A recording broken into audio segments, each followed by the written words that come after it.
What advice would you give to single parents who are just stepping onto the journey of single parenting? Yeah, I think the biggest advice is to gain that support that you were talking about, right? Find your tools and find the people that can support you, right? Someone who legally is going to make you feel confident in the decisions you have to make. Therapy, I'm a big advocate for therapy and really looking for someone who aligns with you, because I know a lot of people, they say, oh, therapy doesn't work for me, but you got to find the right person that feels aligned for you. Plug into support groups. There are just so many, especially with social media now. So many different support groups, whether they be locally in person or online. Look for those resources, because that's really what got me through the tough times, right? Is being able to, we have to talk about it with people and feel safe. And we have to have the support, and don't feel guilty, if you need to get a babysitter or use the child watch at a gym, and make sure you take care of yourself, because again, I just see a lot of women who neglect themselves, and then if you get sick, who's going to then take care of your kids, right? You always have to think about, you have to take care of yourself first, because God forbid you don't want to give up your own health and then put yourself in that situation. Welcome to Single Parent Success Stories, a podcast designed to inspire single parents. Here you'll find resources from self-care to finances to parenting and everything in between. Discover what it takes to thrive. Let the stories inspire you to what is possible.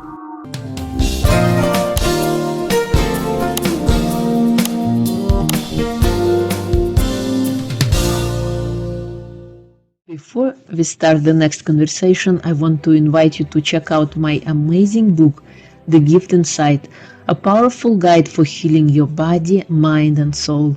Reclaim your strengths and awaken your true potential. Whether you are navigating heartbreak or simply seeking deeper fulfillment, this book offers the tools to turn your struggles into triumphs. It is time to unlock the gift within you.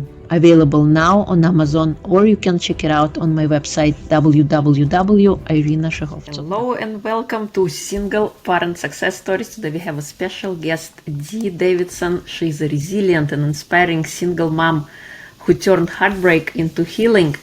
8 years ago, Dee found herself blindsided navigating divorce, raising 2 young boys, and starting over from scratch. Since then, she's gone back to school, opened her own successful practice as a board-certified functional health practitioner, and rebuilt a life rooted in health, purpose, and love. Dee is now in a healthy relationship of over 4 years, and her boys are thriving. She is here to share her journey, the tools that help her rise, and the message of hope for every single parent starting over. So welcome, Dee. It is a pleasure to have you. Thank you so much for having me.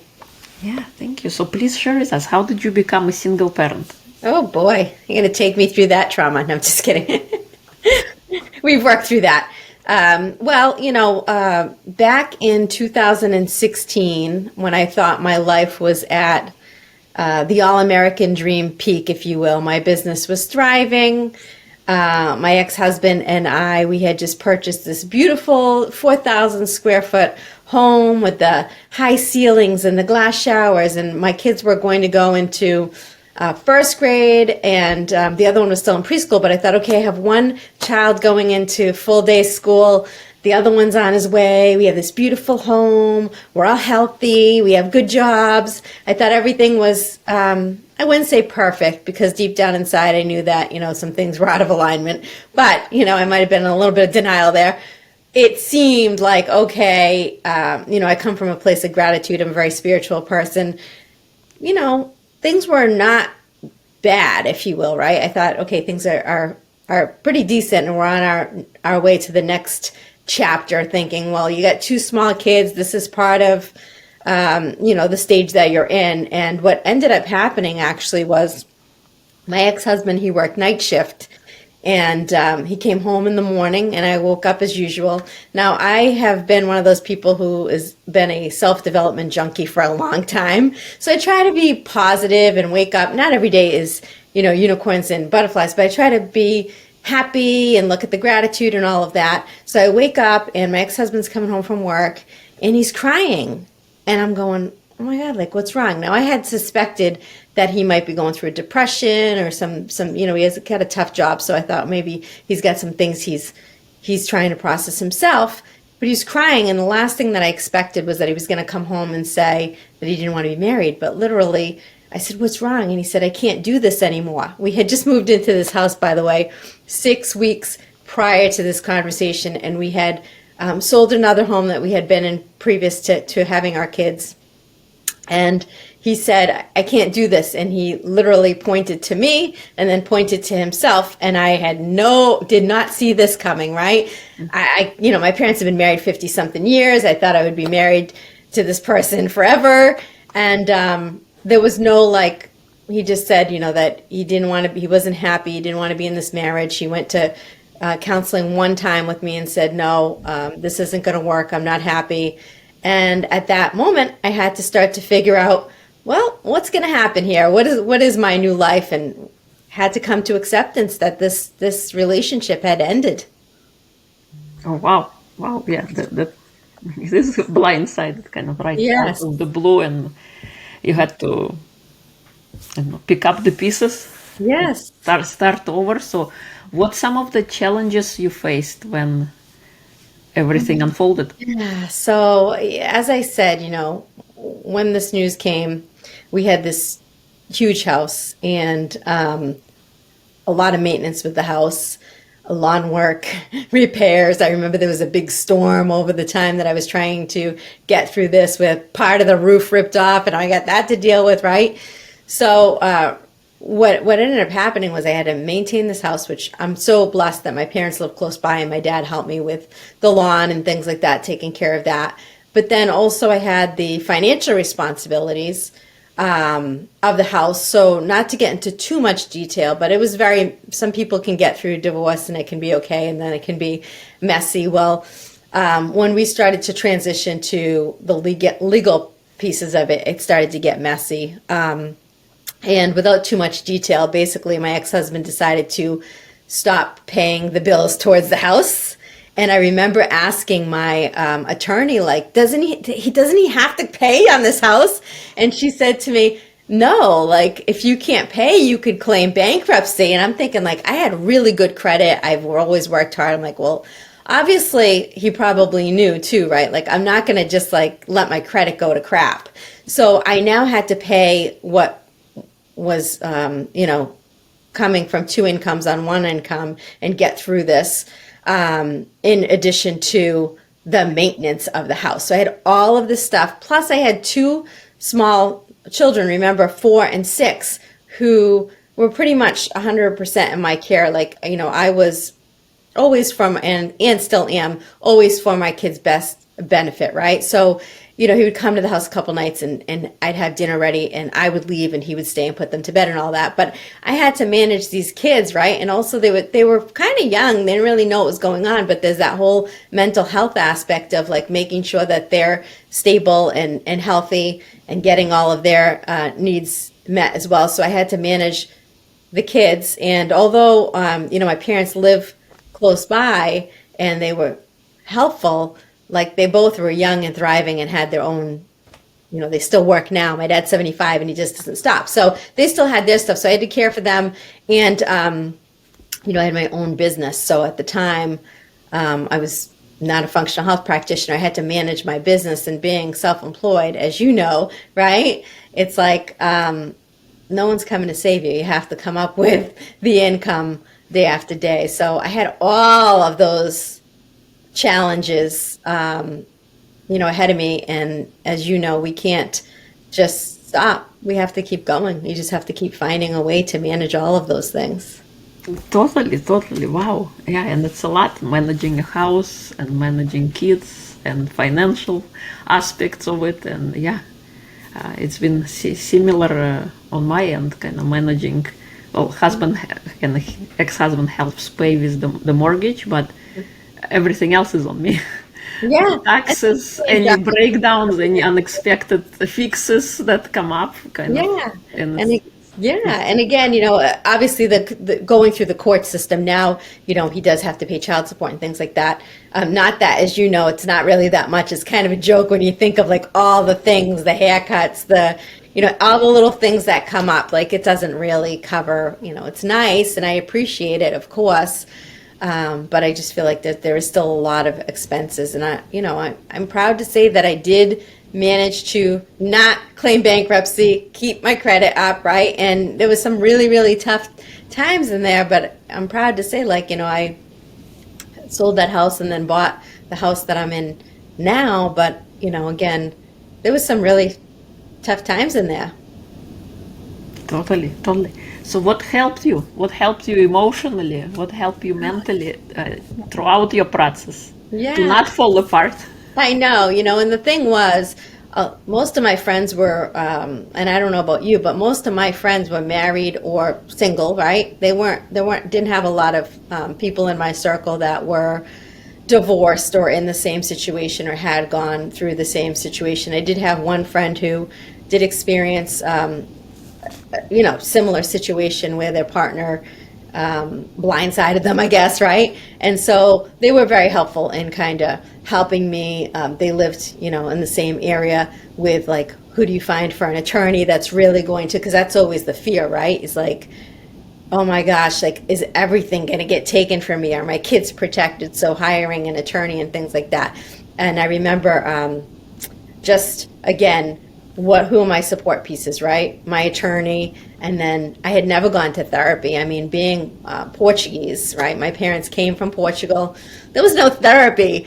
It was, I don't know if it was even now, my parents wouldn't think, oh, what do you have to go to therapy for? But it was just not something that was thought of as necessary. Like people that go to therapy are like people who, might have been raped or beaten or something like that, right? It's not like the everyday case. So I do remember this friend of mine that I was just mentioning, probably because I was talking their ear off all day, right? Said, Dee, you may want to go and see a therapist. And they gave me the name of the person that they went to. And she was very in alignment. And I've used her on and off for the last 8 years. Like there are certain times that like, I'm like, all right, I need to go back to therapy and then I'm good, right?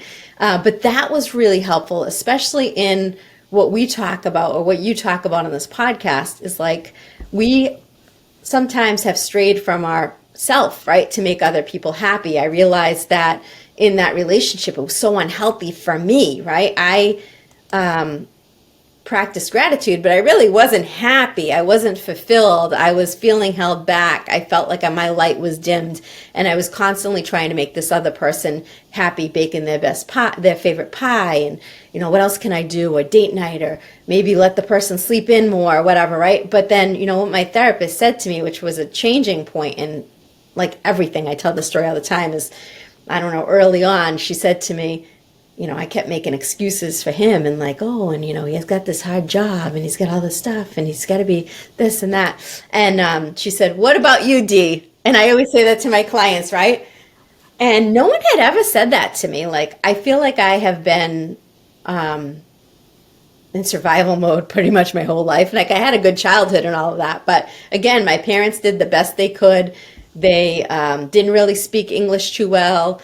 They provided for me all my basic needs and I never wanted for anything. But I always felt like that survival mode. And no one had ever taken the time to say, like, what about you? You deserve a good life. What about you? Like, what about your happiness? And that was like a big changing point. So my therapist was really, really helpful there. I also had a spiritual mentor.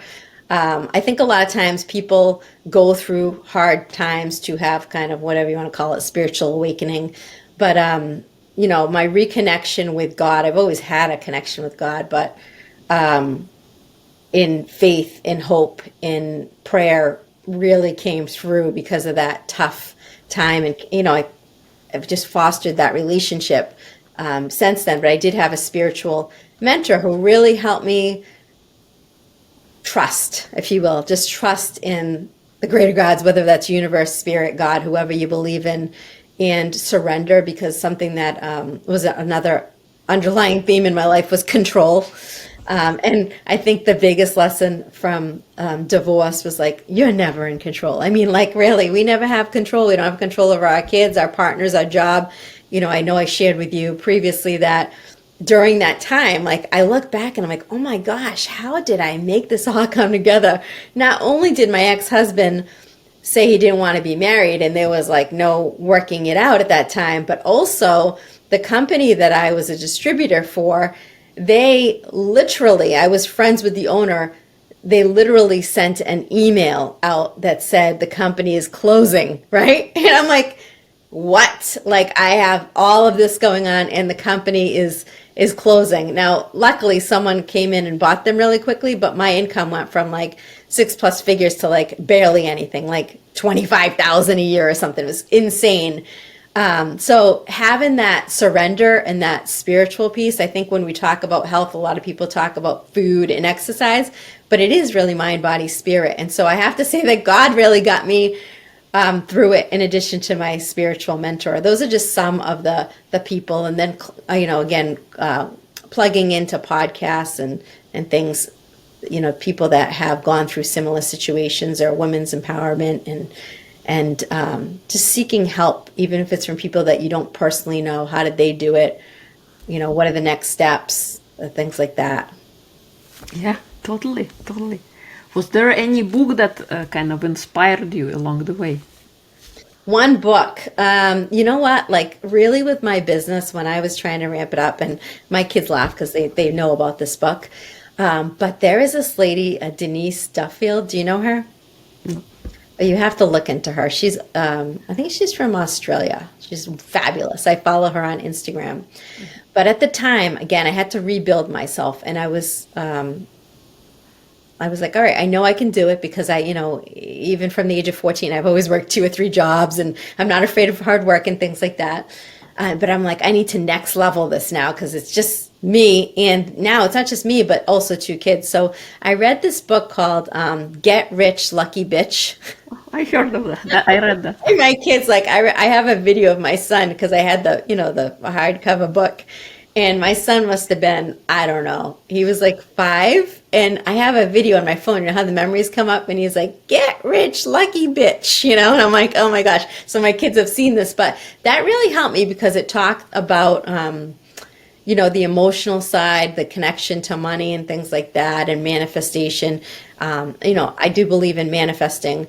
You have to do the work though, right? And that's what she talks about, is like not just the work to get the things that you want in life and the vision of your life, but also to get through like the blocks of the worthiness, the self-worth, limiting beliefs around money, all of that stuff. So that book was really life-changing. And from time to time I go through it, again, and it has exercises and things like that around that. Because I think a lot of women feel like they're at a loss without, a man's income. And I love all of the things that go around that say like, just basically like, I'm not anti-man. I have a wonderful partner now, but you don't need a man necessarily to live your best life, right? Like, you can show up for yourself and you can provide for yourself and not be a victim of divorce, or, even if you weren't married and you had kids, you don't have to be a victim. That's right.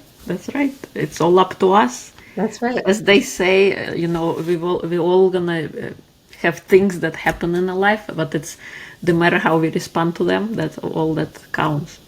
True. Very true. Did you ever deal with mom guilt, and how did you navigate it? Yes. Did I ever deal, or am I dealing with, right? It's like all the time my partner reminds me, Dee, you're a great mom. Even my son, he's just so sweet. He's like, you're a great mom. Say it 3 times. Great mom. Because I believe that in my upbringing, everyone was strong, and, you didn't really see your parents' struggles. And I certainly don't put my struggles on my kids, but I think it's okay to show emotion of a hard day if you need to cry. I think it's healthy, especially with males, for them to see like, oh, okay, it's okay to cry, right? But, he's cute. You're a great mom. You're a great mom. So yes, I have mom guilt, and I have, especially when it comes to like self-care, right? I think a lot of women will let themselves go, their own health, taking care of themselves, traveling, doing things. I mean, this is what I do for a living. I work with women, and a lot of times when I just talk about the simple things like getting in a walk or going for a workout, and then I hear like, well, my kids wake up and I got to make them breakfast and do this and do this. And I'm like, your kids are like 16 now. Don't they go to school for the day, right? But they're still like, well, I work and then I come home and I got to, everything is around the kids. So I think that it's natural as mothers that way you're going to have mom guilt. For me, when my kids were younger, when all of that happened, I knew that for my mental health and for my physical health, that I needed to continue to take care of myself and do things like go to the gym, because it is really good mental outlet and we get stagnant energy and we have to move that energy. I say that the YMCA was a like lifesaver for me, literally, because, I would get 2 hours of childcare. And I had to remind myself it was healthy for my kids too, because they would get time with other kids and socialization and all of that. So I would use 1 hour of the childcare to do the workout, usually take a class or do some weights or things. And then the second hour, like if you would talk to any of the moms who knew me back then, I would sit, there was an area with tables, and I would take out my computer and I would allow myself that 1 hour to work on my business. And then okay, when the 2 hours was over, I was right back to being present with my kids. So I think there is that, like, what things must we do for ourselves? Because I know it's so cliche to say we can't pour into other people if we don't pour into ourselves. But it's true. If you don't feel well, if you don't move that energy, if you don't get the serotonin and the dopamine going, and you feel stressed about, like, that the hour gave me time to just get back to emails or maybe write a couple of things that I needed to write. If you're thinking about that and then you're trying to be present with your kids, it's really, really, I think, worse to be, with your kids, but you're not present. So that allowed me to take care of myself and also be present when I was with my kids and not have to hear them say, oh, you're on your phone again, right? So that kind of mom guilt was back then, was like, oh, I'm putting them in the childcare. But then once you do it and you see that they're having a good time and it's healthy for them too, that becomes part of your routine. Like, they would know that we would get up and go to the Y also. It just became part of our lifestyle. And then, at this stage of life, do I feel mom guilt? Well, sometimes I do, because, they're with their dad, a set schedule, right? Which is nice for me. For the first, 5 years, I didn't really ever have a weekend day off, which made it really hard to even date anybody, right? Who wants to date somebody who only has Sunday night and Monday, right? That was kind of my schedule. But now, for the last 3 years, the universe, maybe I manifested it, I don't know. I met my partner, and also my schedule changed. It was like, oh, we're going to create space for you to be able to have this healthy relationship. But my days now with my kids off are, I get Thursday night, Friday night, and Saturday night. Imagine. So sometimes I feel guilty about that too, right? It's like, oh, I'm like living my best life. Like, I do have my kids the majority of the week, but also I joke around with my partner that I have like single D, even though you're never off the clock, right? And then I have like mom D, I put on that hat and I'm like in this mode. So sometimes I feel guilty about that, and I feel guilty about traveling, because not so much in the last year, but in the past years I have traveled a lot on those times, and feeling like, oh, well, I don't have my kids with me because that's how I grew up, right? And taking vacations with my kids. But also I feel like now I've given them this healthy look at life, that just because you have children doesn't mean you have to stop living or having date nights or traveling. So yeah, the mom guilt is definitely a real thing. Totally. Yeah, and I love how you say that, we are not just, if you have kids, that doesn't mean that you're going to stop living. You're still a person outside of your kind of roles of mom and somebody else's partner. You're still you. You still got to fulfill yourself and do the things that make you feel alive, so that you can be better for other people and better for yourself. It's true. And, I in the line of work that I do, I have most women at midlife, mostly age 50 plus, and that's become a real issue because their kids grow up and then they don't really know what they like. Like when I talk to them about like, well, what do you like to do? Or, what interests do you have? or they're really lost because they kind of made their whole life about being a wife or being a mother, and then they lost themselves along the way, and they're really having a, lack of motivation, and mood is down because they don't have that, like, who am I? What do I like? What's my purpose? So, my son did say to me one day, one of my kids said to me, "Oh, you're traveling while we're at dad's, right?" And I'm like, "Yes, I am." I said, "And I hope one day that you can do the same too and see all the things in the world you want to see." And same thing with the gym. Like, they know, like, it's, we were just at the beach for the weekend, and they had some friends, and they're like, "You can go to the gym with my mom." And to me, that makes me happy because it's like, take care of yourself, eat healthy food, move your body, go out in the sunshine. My other son said to his friends this weekend, which again, I was like, "Oh, this is so wonderful."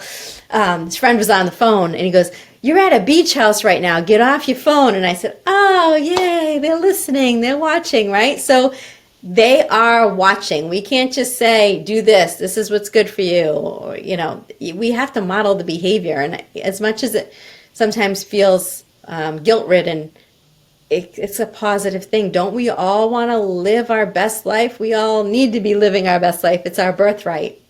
That's right. That's right. Speaking of that, what is the one thing is that non-negotiable for you in a day to maintain your physical, mental, emotional health? What is that one thing that you cannot live without? Yeah, the one thing that's a non-negotiable, there's a few things. I'm very routine for the most part. And again, we have to be flexible. We can't be rigid because that just doesn't work in life, right? But my morning routine is very non-negotiable. Like when I wake up in the morning, I'm not reaching for my phone and scrolling, things like that. I always either set an intention in my mind, right? And we don't need this big ritual. You don't have to go in front of a Buddha or like take out your Bible, whatever your beliefs are. It doesn't have to be that way. But for me, I have to get right in my mind because that, I'm reading a book right now. What was it? Oh my gosh, I'm trying to think of what the heck. Body keeps the score. And The Body Keeps the Score is my book club. But what was it that I was listening to? Something was talking about, anyways, our inner dialogue, right? That's not you. You hear those voices all day long, but that's not actually you. And it's coming back to self, right? Like, who am I was the question in the book. But going back to that, I have to get my mind right in the morning because all day long I have to listen to this voice, good or bad, right? And we have to, that's the biggest challenge, is taking control, that those are our thoughts, but they're not really who we are. And we have to take charge of that. So I have to, in the morning, set an intention of how do I want to feel. A lot of times when I say to my clients, like, how do you, so what's your intention in the morning? And they're like, start to give me the to-do list. I got to get this, groceries, blah, blah, blah. No, how do you want to feel? So I do kind of take it's like watching a trailer, right, of a movie. What do I have on my agenda today? Okay, I knew you were coming on, right? Like, how do I want to show up for that? What's my energy? So I want to set the intention of how I want to feel. I always, of course, start with gratitude prayer, right? I don't have a specific, I don't take out a Bible or anything like that, but I do, show gratitude, and that's kind of my prayer. And then from there, I make sure that I drink some water every morning to start my day hydrated because I'm terrible at drinking water and we need to hydrate. So that's something that I do in the morning with my minerals. And then the other non-negotiable for me is to get some movement because I feel some people don't like working out. I don't love working out, by the way. It's not like I'm like, yes, let's work out. But I just know that movement's so important because we're energy and things get stagnant, right? And it's good for our hormones, and we create more energy when we get moving in the morning. So I take my kids to school, and then my non-negotiable is that workout. Like, I don't schedule clients. Like, this is an odd day for me. I said yes to this because I really wanted to do it. But most mornings I don't have clients until 10 o'clock because I have to do that. And I have to get sunlight. That's the other thing. I feel like people don't realize the power of sunlight before 10 a.m. But it's so good for your hormones. It actually, later on at night for sleep, your melatonin, your circadian rhythm. So before this, I was sitting outside on my patio with my blanket. It's a little cold here. But those are some of the things that are non-negotiable. What happens the rest of the day, who knows, right? But I always say you have to start the day with yourself because you pour into everything and everyone else Once that day gets going, forget about it. So that morning routine is just non-negotiable for me. Oh, I love it. I love it. I'm the same way. I gotta start my morning right, and yeah, I love my morning walks and watching the sunrise, and being there when the day is being born. Just like you haven't missed anything. You're Yeah. right there, and A it's new start. incredible. And you get to then, by the time kids wake up, you already feel good. Yes, You feel ready. you have to get your energy elevated, right? I mean, Yes. you wake up and you're dragging. It's like, well, what's if that's not the pinnacle of your day? Uh-oh, right? Like you're in Yeah. trouble. Yeah. Yeah. What do you think is the most important trait to instill in a child? Oh, I think the most important trait is that they're important and they have to value themselves. My kids, they're not going to listen to this podcast. I guarantee it. They're always like, oh, yeah, whatever, mom, you're so cringe. But so I can talk about them and they're not going to be like embarrassed, or whatever. But, I think going back to my divorce, that abandonment of myself, which has gone on for years with lots and lots of unhealthy relationships that I had, right? Of putting other people first. Even when I, went to different therapies and stuff, like I like to buy people gifts. And then they'd be like, well, why do you want to buy gifts? Is it because you like to buy gifts or because you want to have that, appreciation or whatever, self appreciation, if you will, self value. My business is called Confidently Love Yourself because everything starts with self love. And so I need to instill in my children that they're important. Like, a couple of years ago, my son, he wants to buy Valentine's, they're teeny boppers, Valentine's gifts for this girl. And I'm like, well, what is she getting you? Like, right? Like, why are we doing all of this? And this is her favorite candy. And that's nice to be thoughtful, but I think it's so important to instill in our kids that they matter and they're important and their needs are important. And you know what? Matter of fact, last night I was like, oh my gosh, my son's going to be 13. He's got this girlfriend. They don't even go out, right? They just see each other at school. But I always make him turn his phone off before bed and everything. And he said to me, oh no, I gotta get up. I gotta text so and so, the girlfriend, because last night, now mind you, we're at the beach house, right? Last night I didn't say good night, and she was mad at me, and I was like, oh, what a great learning opportunity, right? And I said, oh gosh, I said, you do not need to. And he, by the way, fell asleep on the couch the night before. It's not like he was inconsiderate. And, I'm like, oh my gosh, you're already getting into these unhealthy cycles, right? So I said, you don't need to explain to anyone why you didn't text them, last night or tonight, by the way. And you don't have to feel bad about it. So bringing them back to self and choosing themselves and that their needs are important and that you don't have to feel bad or be a people pleaser or any of that stuff. That's so important because I just see so many of my clients that have self-abandoned themselves, and it's so unhealthy, and it manifests in our physical being too, and they become ill. A lot of women, I think women have the highest rate of autoimmune over men because of that, because they self-abandon, and then that shows up in our physical being. So self-love is just such an important thing, and knowing what do you like with my kids, they're like, I want to get this candy, she likes it. What do you like, right? What do you want to do, right? And going back to that, because I was never taught that. I don't know if you were taught that, but I certainly wasn't. No, it's always kids gotta be seen but not heard, and always put other people's first, and nobody cares about what you want or who you are. Be quiet. Yeah, Be and even their obedient. feelings, right? I say to my Yeah. kids, like, they're good people, like they're good humans. There's important lessons that I've had to learn the hard way that, I hope that I can, instill in them. And one of them is, when they say like, oh, I feel bad, like they're not doing anything wrong. They just feel bad about hurting someone's feelings because the other person might be saying like, well, you hurt my feelings by them just making a choice that's better for them, of not doing something or doing something. And I always tell my kids, and this is something my therapist told me, right, is you're not responsible for other people's feelings. Now, that doesn't mean just be a jerk, right? But it means like, if that's not good for you and that doesn't, that hurts their feelings, but you have to choose what's good for you, it's okay. I'm giving you permission to set that boundary. You're totally right. Yeah.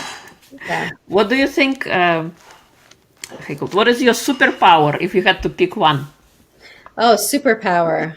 I know we talked about these questions ahead, but superpower, I don't know. Again, I just think my superpower really is that I can finally detach emotionally, right? Like, it doesn't mean that I'm not an emotional being, but I don't get triggered so easily. So I think my superpower really is people will say, my partner says, he tells people I'm the sensei, which I'm not saying that egotistically, but because I don't trigger so easily, that was not always the case, especially in my marriage. I was probably pretty volatile, but my superpower is that I can now have that detachment. I think that's an ultimate power when you can detach and step back and then be more of the observer of what's going on instead of engaging emotionally and letting it consume us, because I think it's so easy, especially as a single parent and you're co-parenting with somebody else and then you have your kids. It's really easy. Remember, they feed off of our energy too, to trigger, and then now all of a sudden you got this household of crazy energy. So I would say my superpower is that I can emotionally at least take space and detach. Now, is it perfect? No, but for the most part, I can kind of just detach. I think that's an amazing quality to have for yourself and for others, and to A lot keep of your practice, yeah, right? yeah, to keep your sanity. And yeah, it's so much better to be that way as opposed to constantly reacting and getting aggravated and not solving anything, just causing more and more problems. And I think that, it can consume, like I had days like going through that wasn't a superpower when I was going through my divorce, or, that's only been in the last 2 or 3 years really, but it's take a lot of practice. But, I think about the days where I could just be like, the things we just said were non-negotiable, they were out the window, right? It's like, I'm going to bring my kids to school and get in bed and get under the covers. People see me as this successful person, but that's the reality of what was going on, right? It's like, oh my gosh, how am I feeling bad for myself and getting under the covers and not doing my workout. And there were days that I, maybe didn't eat, right? Like didn't nourish my body, didn't take care of myself. So it is really a superpower. I tell people, if you can work on that non-attachment to anything, because again, this might sound depressing, but one of my friends said to me one time, she goes, we come into this world by ourselves and we leave this world by ourselves. And that sticks with me, right? It's true. So why are we giving so much of our power away to all of these things, whether it be a job or, your car got a scratch on it or your kid didn't get straight A's, right? Like, does it really matter that much? You're going to like focus all of your energy on that and like give your whole day over and all your power to this thing? I totally agree with you, and I say that as well. Yeah. Right? Like, that's the thing I've seen. Like, is it going to matter in 5 years? It's like a lot of the stuff isn't even going to matter in 5 days, right? Like, That's right. Yeah. What advice would you give to single parents who are just stepping onto the journey of single parenting? yeah, I think the biggest advice is to gain that support that you were talking about, right? Find your tools and find the people that can support you, right? Someone who legally is going to make you feel confident in the decisions you have to make. Therapy, I'm a big advocate for therapy and really looking for someone who aligns with you, because I know a lot of people, they say, oh, therapy doesn't work for me, but you got to find the right person that feels aligned for you. Plug into support groups. There are just so many, especially with social media now. So many different support groups, whether they be locally in person or online. Look for those resources, because that's really what got me through the tough times, right? Is being able to, we have to talk about it with people and feel safe.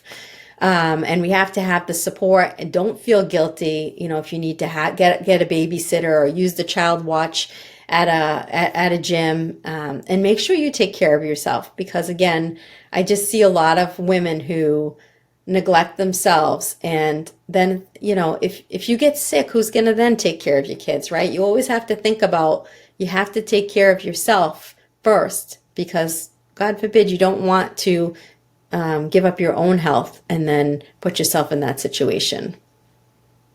Totally agree with you. I think self-care and taking care of your health and being present and doing all that so that just like you said, who is going to take care of you if something happens? That's right. And who is going to take care of your kids? Yeah. Thank you. If people would like to connect and learn more about you, where would they go? They can go right on my website, confidentlyloveyourself.com. Again, confidentlyloveyourself.com. Or they can connect with me on Instagram, which is confidently_love_yourself. Awesome. Is there anything I haven't asked that you would like to share? Anything that you haven't asked? I would say no. Again, I just want people to know that, I have a friend right now who I see at the gym, and she's like, in that, it brings you back, right? When someone's telling you, oh my gosh, I'm going through this divorce and I don't wish it on my worst enemy, because it is really just one of the most stressful times. But you know what? I would just say that make sure that you get the support, but also that you process that, because it is a trauma and it can store in your body. So make sure that you do, yes, get the support, but you also process that so you're not reliving it, because really there's a lot of pieces to it and it can really trigger long-term health effects as well. Totally. Yeah. Thank you so much. It was a pleasure to have you. Thank you so much for coming, for sharing your wisdom, your story. And I'm really grateful that we have met. Thank you. Thank you for having me. This is wonderful.